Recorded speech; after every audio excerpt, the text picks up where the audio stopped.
இன்றைக்கி சரோஜா சமையலில் சொதி குழம்பு எப்படி பண்ணுறது அப்படிங்கிறத பற்றி பார்ப்போம். அதுக்கு தேவையான பொருட்கள் 3 முருங்கைக்காய் எடுத்து வெட்டி வச்சுருக்கிறேன். அதுக்கப்புறம் ஒரு தேங்காய் எடுத்து நல்லா மிக்சியில் வச்சு நல்லா மையாக அரைச்சி வச்சுருக்கிறேன். அதுக்கப்புறம் ஒரு 10 பொடி வெங்காயத்தை பொடிசாக வெட்டி வச்சுருக்கிறேன். 2 பச்சை மிளகா, ஒரு தக்காளி பழம் வெட்டி வச்சுருக்கிறேன். அப்புறம் 100 கிராம் பாசிப்பருப்பு எடுத்து நல்லா கழுவி வச்சுருக்கிறேன்.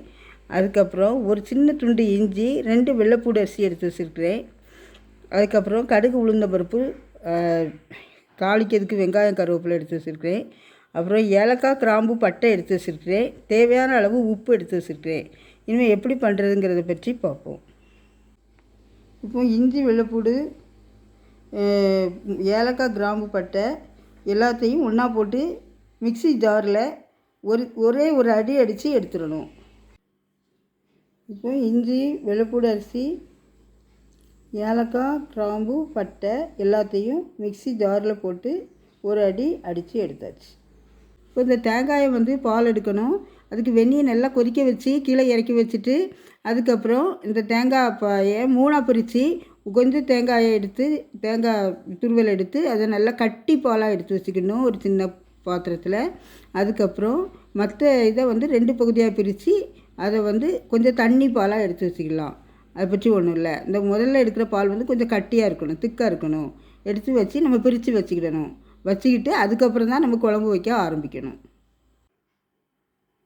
தேங்காய் துருவலை நல்லா வெந்நியில் போட்டு நல்லா இதை கலக்கி அதுக்கப்புறம் பாலை நல்லா ஃபில்ட்ரு பண்ணி எடுக்கணும். ஒரு அரிப்பு வச்சு நல்லா பாலை ஃபில்ட்ரு பண்ணி பால் எடுக்கணும். இப்போ கழுவி வச்சுருந்த பருப்பை தண்ணி விட்டு வேக வச்சாச்சு.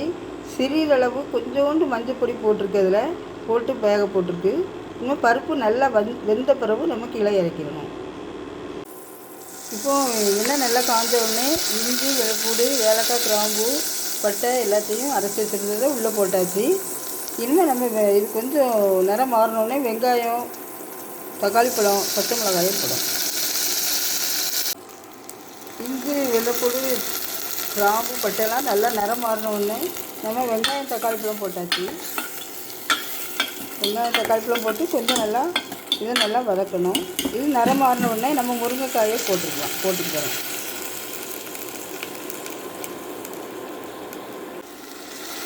இப்போ நம்ம வெட்டி வச்சுருக்க முருங்கைக்காயை போட்டாச்சு. தேவையான அளவு உப்பும் போட்டாச்சு.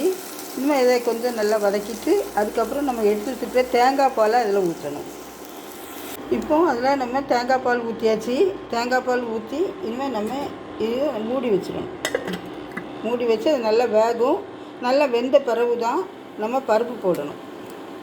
இப்போ இதில் பருப்பு நம்ம அவிச்சு வச்சுருக்கோம்ல, பாசிப்பருப்பு, அதை நம்ம இதில் தட்டியாச்சு. தட்டிட்டு இனிமேல் இதை மூடி வச்சுக்கணும். நம்ம இதில் கொஞ்ச நேரம் இது வேகும். இப்போ இதில் எடுத்து வச்சுருக்கிற பாலை ஊற்றியாச்சு. இது நல்லா கொஞ்ச நேரம் வேகும். நல்லா வெந்தோடனே இனிமேல் நம்ம இதை இறக்கிட்டு தாளிக்கணும். தாளித்து இறக்கின பிறகு தான் நம்ம கட்டி பாலை ஊற்றணும். இப்போ தேங்காய் எண்ணெய் ஊற்றியாச்சு. தேங்காய் எண்ணெய் 1 டேபிள் ஸ்பூன் இருக்கிற மாதிரி தேங்காய் எண்ணெய் ஊற்றியாச்சு. இனிமேல் இந்த தேங்காய் எண்ணெய் நல்லா காஞ்ச உடனே நம்ம கடுகு உளுந்தம்பருப்பு போடணும். கடுகு உளுந்தம்பருப்பு காஞ்ச பிறகு வெங்காயம் கருவேப்பிலை போட்டு தாளிச்சிடலாம். எல்லாம் காஞ்சிட்டு இப்போ எல்லாம் கடுகு உளுந்தம்பருப்பு போட்டாச்சு. இந்த கடுகு உளுந்தம்பருப்பு நல்லா பொரிஞ்ச உடனே வெங்காயம் கருவேப்பிலை போட்டுக்கலாம். இப்போ கடுகு உளுந்தம்பருப்பு நல்லா காஞ்ச உடனே வெங்காயம் கருவேப்பிலை போட்டாச்சு. இந்த வெங்காயம் கருவேப்பிலை நிறம் மாறினோடனே நம்ம தாளித்து எடுத்துக்கலாம். அதை ஊற்றியாச்சு தாளிதத்தை. இன்னும் நம்ம எடுத்து வச்சுக்கிட்ட கெட்டி பாலை இதில் ஊற்றிடணும். அவ்வளோதான்.